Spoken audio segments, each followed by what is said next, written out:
Capitale. La capitale est en train de devenir une ville de riches et de cadres, Maëlle Bernier. Ça fait un petit bout de temps, mais effectivement, ça se confirme.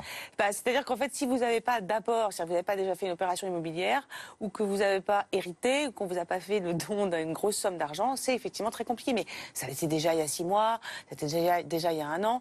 9000, ça donne des frissons, mais Paris n'est pas la France. Mais est-ce que ça vaut vraiment le coup encore d'acheter à Paris? Est-ce qu'il ne faut pas acheter plutôt en province? Ah, alors ça, après, c'est un choix très personnel. Quand on achète à Paris, c'est vrai que moi, je pense que Paris ne baissera pas. On nous a dit beaucoup, Paris va baisser. Paris reste une des capitales les moins chères.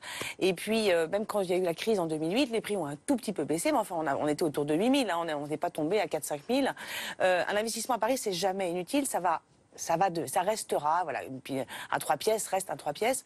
En revanche, ce qu'il faut se poser la question, c'est en province, est-ce que j'achète maintenant ou est-ce que j'attends un peu? Alors, sur les taux d'intérêt, les taux ont un tout petit peu remonté, mais globalement, aujourd'hui, ils sont stables et il n'y a aucune raison qu'ils remontent plus que ce qu'ils ont déjà remonté. Donc ils vont rester bas.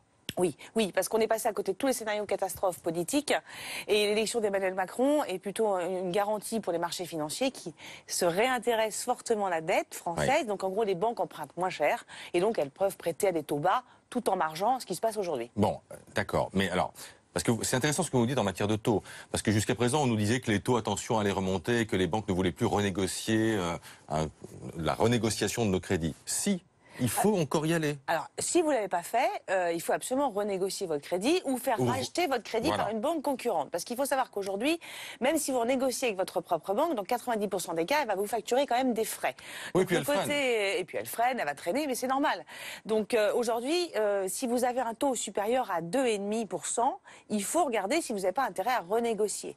Et puis ensuite, vous faites la démarche, je vais voir mon banquier, et puis surtout, s'il ne répond pas, s'il traîne, ou s'il propose quelque chose qui n'est pas terrible, c'est-à-dire en gros autour de 2%, je vais voir ailleurs, ce qui est le cas de beaucoup de gens. Tous les gens qui ont fait leur crédit en 2015, souvent ils n'ont pas renégocié l'année dernière parce qu'ils se sont dit c'est trop tôt. 2016, je fais mon crédit il y a 1 an, et on les voit arriver aujourd'hui. 2015. Oui, en 2015. Et on les voit arriver aujourd'hui. Aujourd'hui, les gains moyens réalisés sur les dossiers de cette partie-là, c'est 30 000 € de gagnés et 3 ans de moins. Donc ça vaut le coup et ça existe encore, il faut encore le faire. Merci beaucoup Maëlle Bernier d'être venue ce matin nous voir sur le plateau de Première Édition.